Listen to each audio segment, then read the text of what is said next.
L'Allemagne redécouvre les joies du travail manuel. Le bricolage, le crochet, le tricot et la couture ne sont plus l'exclusivité de papy et de mamie, mais bien des branchés. Récemment, 3500 adeptes du fait main se sont rassemblés à Hambourg pour le premier marché Hello Handmade, créé et organisé par Sophie Pester. À ses heures perdues, cette chargée de communication alimente le site internet Hello Handmade, une plateforme d'échange et de discussion destinée à une communauté do-it-yourself qui ne cesse de grandir.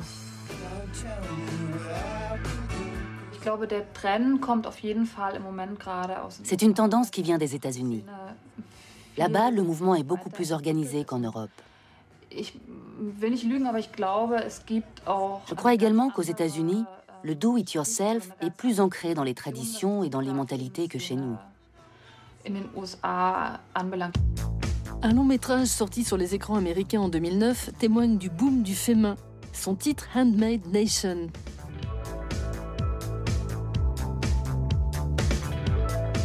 La réalisatrice s'appelle Faith Levin et elle fait partie du milieu depuis plusieurs années.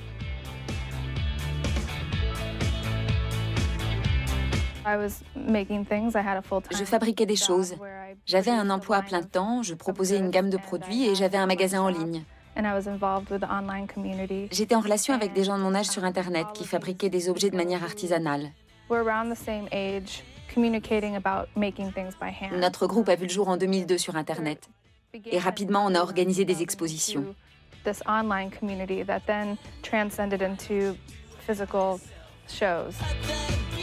Aux États-Unis, la tendance a atteint sa vitesse de croisière. Outre de nombreuses manifestations, plusieurs revues ont vu le jour, notamment le Knit Knit Magazine. Faith a présenté son film aux quatre coins du monde et partout, le travail manuel suscite le même engouement. Ce retour vers la fabrication artisanale a un écho international. Depuis toujours, dans le monde entier, on a fabriqué des objets à la main. Tout le monde peut s'identifier à ce mouvement. En Allemagne, le travail manuel est à la mode. Longtemps considéré comme ringard, le tricot séduit aujourd'hui de plus en plus de jeunes femmes.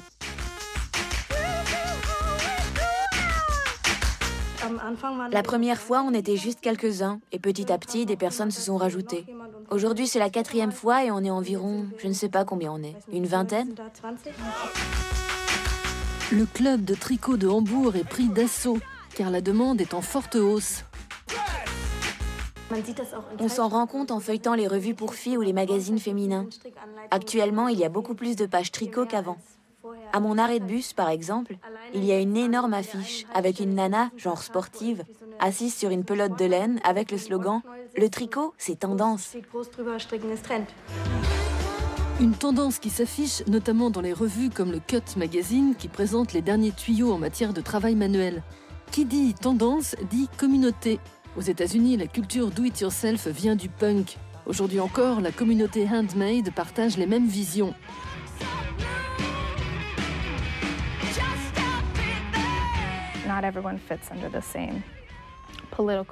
Tout le monde n'a pas les mêmes opinions politiques. Mais les gens qui font des objets à la main se reconnaissent dans ce retour au travail manuel et à l'artisanat. C'est un mouvement qui transcende la manière dont les gens mangent, vivent et achètent.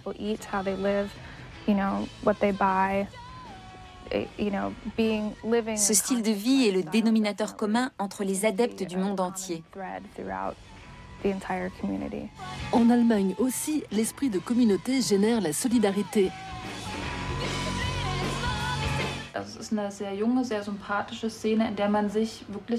C'est un milieu très jeune et très sympa, où les gens s'entraident réellement. Et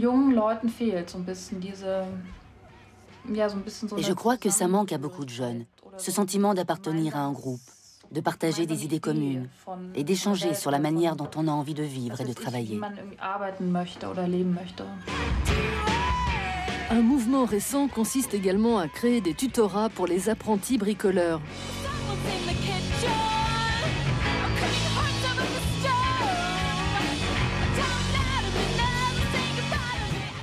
Mais l'esprit de communauté n'est pas la seule motivation.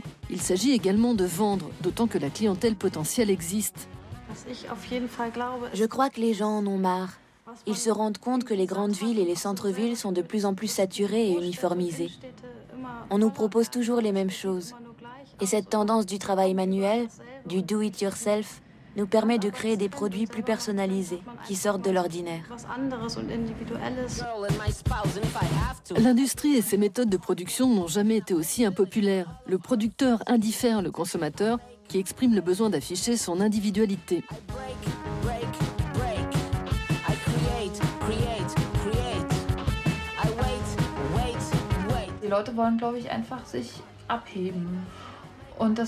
Les gens ont envie de sortir du lot.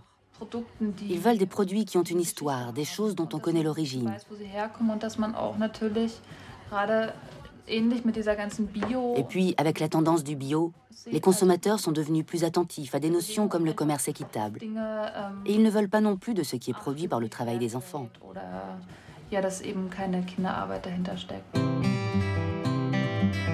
Internet a favorisé le boom commercial des produits faits main. Des sites de commerce social offrent aux producteurs la possibilité de vendre leurs produits. Parallèlement, ils stimulent l'échange entre les acheteurs et les fabricants. Une convivialité certes virtuelle, mais qui séduit beaucoup de monde. Certains sites recensent plusieurs millions de visiteurs par mois. Le boom commercial est indéniable, mais le plaisir du bricolage reste le moteur principal de beaucoup d'adeptes.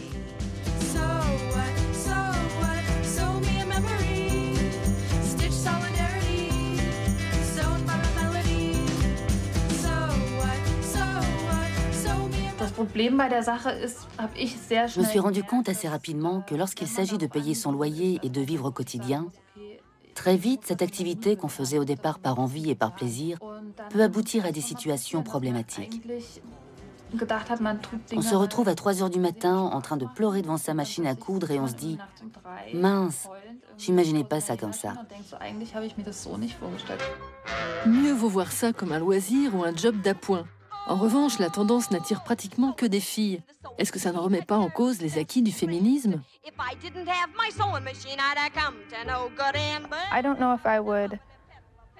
Je n'appellerais pas ça contre-mouvement au féminisme, mais plutôt une reconquête de l'espace domestique. C'est une manière de redéfinir et de revaloriser cet espace.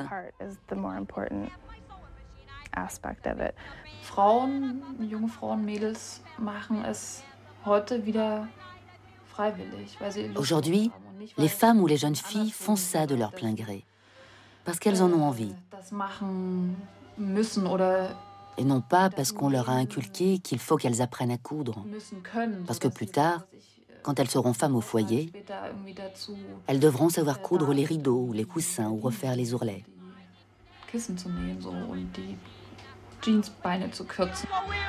Le travail manuel, vecteur d'une nouvelle image de la femme autodéterminée, malgré les réticences des garçons, cela plaît surtout aux filles. C'est peut-être lié à l'image négative du travail manuel.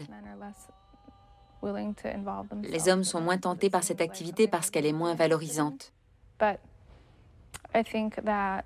Mais je crois que l'image du travail manuel est en train de changer. Le mouvement n'en est qu'à ses débuts, tout comme les modifications qui en résultent. Ich glaube auch, dass es damit zusammenhängt, dass viele kreative Leute irgendwo am Rechner enden heutzutage. De nos jours, la plupart des créatifs travaillent sur ordinateur. On ne produit plus rien de nos mains. On ne se sert plus vraiment de nos mains. On se retrouve à passer 10 heures par jour face à des écrans de plus en plus grands, avec notre souris. Et je crois que les gens ressentent le besoin d'avoir une activité manuelle qui les équilibre un peu. Fabriquer des objets à la main, c'est très positif. Les gens se sentent valorisés, reconnus.